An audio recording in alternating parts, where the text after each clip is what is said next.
In Northwest news, one of the largest berry growers in Washington, Sakuma Brothers Farms in the Skagit Valley, is dropping its application with the federal government to bring in more than 400 guest workers from Mexico. The farm says it will hire only domestic workers this season. The minimum wage will be $11.87 an hour, which is set by the federal government. Workers could earn more based on the amount they pick. The family-owned farm grows strawberries and blueberries. The Seattle Times reports in the past 2 years, the farm says it had to leave more than 900,000 pounds of berries in the field because it did not have enough pickers. Workers went on strike at times last year over pay and working conditions. The Seattle City Council voted 9-0 last night to raise the minimum wage in the city to $15 an hour. The decision makes Seattle the first major city in the country to take such an action. Como's Dana Ribick reports. President Burgess. Aye. 9 in favor, none opposed. In a unanimous vote, the Seattle City Council made history and drew a chorus of cheers. It's a historic moment. It's been a tough discussion on all sides. It's been tough on the council members. It's been tough on the folks who've been in the negotiations, and I thought I just would show my support by being here. Starting April 1st, 2015, companies with more than 500 employees have 3 years to gradually increase pay for their minimum wage employees to $15 an hour. Companies with fewer workers will have 7 years. Socialist Council member Kshama Sawant tried to make last-minute changes to the plan, including phasing in the wage earlier, but she was shot down.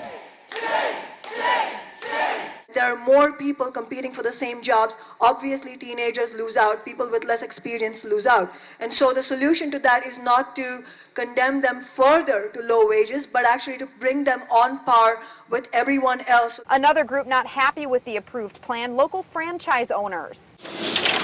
Chuck Stempler with Alpha Graphics worries the higher wages will put him out of business. He says the plan is unfair. Although he has 85 employees, his company is considered a big business because it's part of a national corporation. It seems to be arbitrary and discriminatory, and we would just like to be properly categorized as a small business, which is what we are. The International Franchise Association immediately announced it's filing a lawsuit to block what it calls an unfair and discriminatory plan that would harm franchisees. Those who own a local Subway or McDonald's are considered a big business under the plan. The newest Washington State Ferry is undergoing sea trials and scheduled to go into service June 15th on the Mukilteo-Clinton route. The 144-car tow KT was accepted yesterday by Washington State Ferries.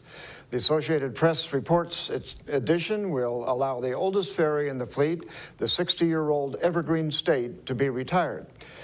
Tow KT is a Salish word meaning nice day, pretty colors. It's the second of 3 ferries being built by the Vigor Industrial Shipyard in Seattle for $384 million for all 3. A father is credited with ending a high-speed police chase in Utah Saturday when the car came dangerously close to kids.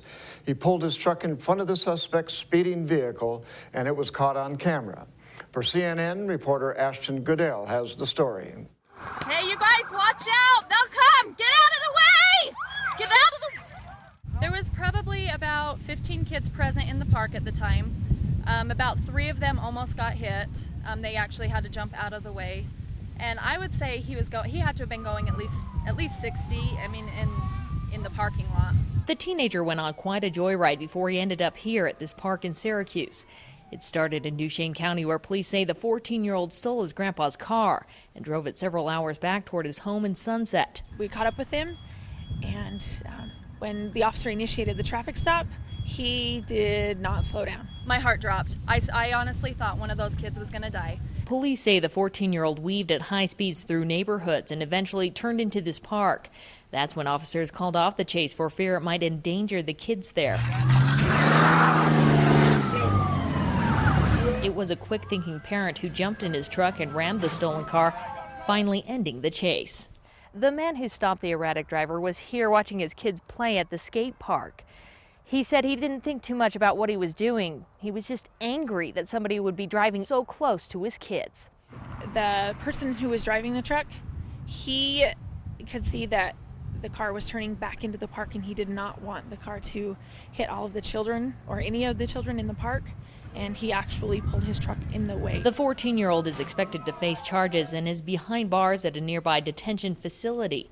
Neither driver was hurt in the crash. Get out of the way! Honestly, I haven't stopped shaking since it happened. I'm just glad that everybody's safe.